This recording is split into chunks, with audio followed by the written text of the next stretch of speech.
সেই হোটেলে ওঠার পর প্রত্যেকেই, নারী পুরুষ প্রত্যেকেই হোটেলের ভিজিটিং কার্ড সংগ্রহ করে নিয়ে নেব। এটা নিজ দায়িত্বে। রুমে যাওয়ার আগেই প্রত্যেকেই এক একটা করে ভিজিটিং কার্ড নিয়ে নেব। কেননা আমরা যে কোনো সময় বাইরে বের হইলেও যদি হারাই যাই বা উমরা করার সময় যদি হারাই, তাহলে ওই কার্ড দেখাইলে আমরা হোটেলে পৌঁছাই যাইতে পারবো ইনশাআল্লাহ।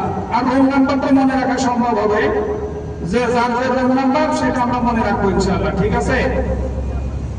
তাহলে কার্ড নিয়ে নেব। এটা ভালো করে সবাই শুনেন। কার্ড প্রত্যেকেই, নারী পুরুষ সবাই কার্ড নিয়ে নেব। তারপরে দ্বিতীয় কথা হচ্ছে, আমরা সফর কিন্তু কষ্টের। সফর কিসের বলেন?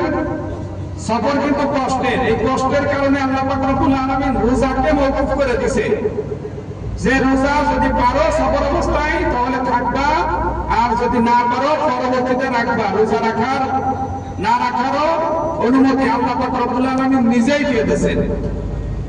আবার নামাজের ক্ষেত্রে 4 রাকাত নামাজের ক্ষেত্রে 2 রাকাত নামাজের বিধান আল্লাহ পাক রব্বুল আলামিন করে দিয়েছেন। আর সুন্নাত নামাজ না পড়লে কোনো গুনাহ হবে না। তাহলে সফরের ব্যাপারে আল্লাহ পাক রব্বুল আলামিন কত গুরুত্ব দিয়েছেন। এজন্য সফর কষ্টের, যত কষ্টই আসুক যা আসুক এগুলো আমরা সাদরে গ্রহণ করে নেব, মেনে নিব। তারপরে আরেকটা যে বিষয় হলো, অনেক বিষয় আমার আপনার রুচি মতো হবে না।